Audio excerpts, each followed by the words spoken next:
كي ندعو إلى الله لننشر الخير في الكون الذي حار ونرسل. بسم اللہ الرحمن الرحیم.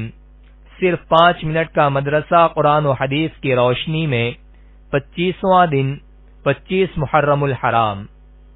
نمبر 1 اسلامی تاریخ. حضرت اسحاق علیہ السلام کی پیدائش. حضرت اسحاق علیہ السلام کی ولادت بسعادت اللہ تعالی کی ایک بڑی نشانی ہے، کیونکہ ان کی پیدائش ایسے وقت میں ہوئی جبکہ ان کے والد حضرت ابراہیم علیہ السلام کی عمر 100 سال اور ان کی والدہ حضرت سارہ کی عمر 90 سال ہو چکی تھی. حالانکہ عام طور پر اس عمر میں اولاد نہیں ہوتی ہے. جب فرشتوں نے ان کی پیدائش کی خوشخبری دی تو دونوں حیرت و تعجب میں پڑ گئے، مگر فرشتوں نے یقین دلایا اور کہا آپ نا امید مت ہوں. چنانچہ اللہ تعالی کے حکم سے حضرت اسحاق علیہ السلام پیدا ہوئے. اسی سال حضرت ابراہیم و اسماعیل علیہ السلام نے بیت اللہ کی تعمیر فرمائی تھی. یہ حضرت اسماعیل علیہ السلام سے 14 سال چھوٹے تھے. 60 سال کی عمر میں حضرت ابراہیم علیہ السلام نے اپنے بھتیجے کی لڑکی سے ان کی شادی کرائی. ان سے 2 لڑکے پیدا ہوئے، ایک کا نام عیسو اور دوسرے کا نام یعقوب تھا. نمبر 2 اللہ کی قدرت. شکل و صورت کا مختلف ہونا. اللہ تعالی نے اپنی قدرت سے ہر انسان کے چہرے پر 2 کان، 2 آنکھیں، ناک، منہ اور ہونٹ بنائے. اس کے باوجود سب کی شکل و رنگ ایک دوسرے سے مختلف ہے. ہر ملک، خطے یا نسل کے لوگوں کی شکل و صورت دوسری جگہ کے رہنے والوں سے بالکل جدا ہے. یہاں تک کہ ایک ہی ماں باپ سے پیدا ہونے والی اولاد کے درمیان شکل و صورت اور رنگ میں بھی فرق ہوتا ہے. پھر مرد و عورت کی شکل و جسم کی بناوٹ بھی الگ ہوتی ہے. غرض انسانوں کے درمیان شکل و صورت اور رنگ و نسل کا الگ الگ ہونا اللہ کی قدرت کی عظیم نشانی ہے. نمبر 3 ایک فرض کے بارے میں. رکوع و سجدہ اچھی طرح کرنا.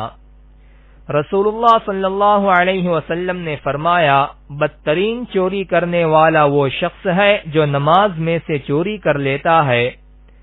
صحابہ نے عرض کیا یا رسول اللہ آدمی نماز میں سے کس طرح چوری کر لیتا ہے؟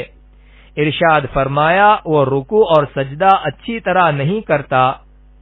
خلاصہ رکوع اور سجدہ اچھی طرح نہ کرنے کو حضور صلی اللہ علیہ وسلم نے چوری بتایا ہے، اس لیے ان کو اچھی طرح اطمینان سے ادا کرنا ضروری ہے. نمبر 4 ایک سنت کے بارے میں. کسی منزل سے چلتے وقت نماز پڑھنا. حضرت انس رضی اللہ عنہ بیان کرتے ہیں کہ رسول اللہ صلی اللہ علیہ وسلم کسی جگہ قیام کرتے اور پھر وہاں سے چلتے تو 2 رکعت نماز ضرور پڑھتے. نمبر 5 ایک اہم عمل کی فضیلت. بری موت سے حفاظت کا ذریعہ. رسول اللہ صلی اللہ علیہ وسلم نے فرمایا صدقہ اللہ تعالی کے غصے کو ٹھنڈا کرتا ہے اور انسان کو بری موت سے محفوظ رکھتا ہے. نمبر 6 ایک گناہ کے بارے میں. ماں باپ پر لعنت بھیجنا.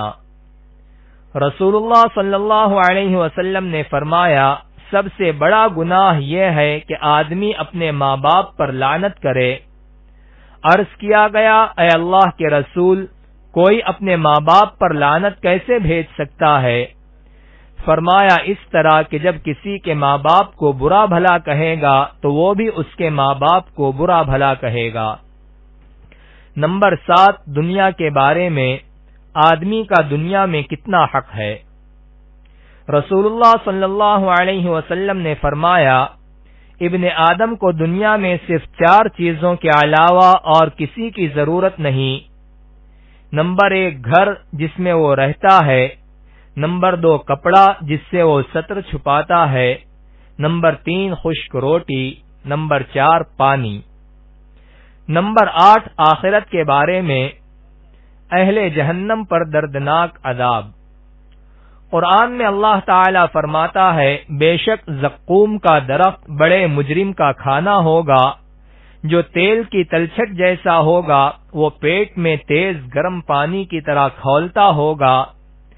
کہا جائے گا اس گنہگار کو پکڑ لو اور گھسیٹتے ہوئے دوزخ کے بیچ میں لے جاؤ، پھر اس کے سر پر تکلیف دینے والا کھولتا ہوا پانی ڈالو، پھر کہا جائے گا عذاب کا مزہ چکھ، تو اپنے آپ کو بڑی عزت و شان والا سمجھتا تھا، یہی وہ عذاب ہے جس کے بارے میں تم شک کیا کرتے تھے۔ نمبر 9، طب نبوی سے علاج۔ حلیلہ سے ہر بیماری کا علاج۔ رسول اللہ صلی اللہ علیہ وسلم نے فرمایا، حلیلہ سیاہ کو پیا کرو، اس لیے کہ یہ جنت کے پودوں میں سے ایک پودا ہے جس کا مزہ کڑوا ہوتا ہے مگر ہر بیماری کے لیے شفا ہے۔ فائدہ: حلیلہ سیاہ کو ہندی میں کالی ہڑ کہتے ہیں، جسے سل پر گھس کر پیتے ہیں، یہ قبض کو ختم کرتی ہے اور بادی بواسیر میں مفید ہے۔ نمبر 10، قرآن کی نصیحت۔ قرآن میں اللہ تعالی فرماتا ہے، جب قرآن پڑھا جائے تو اس کو پوری توجہ اور غور سے سنا کرو اور خاموش رہا کرو تاکہ تم پر رحم کیا جائے۔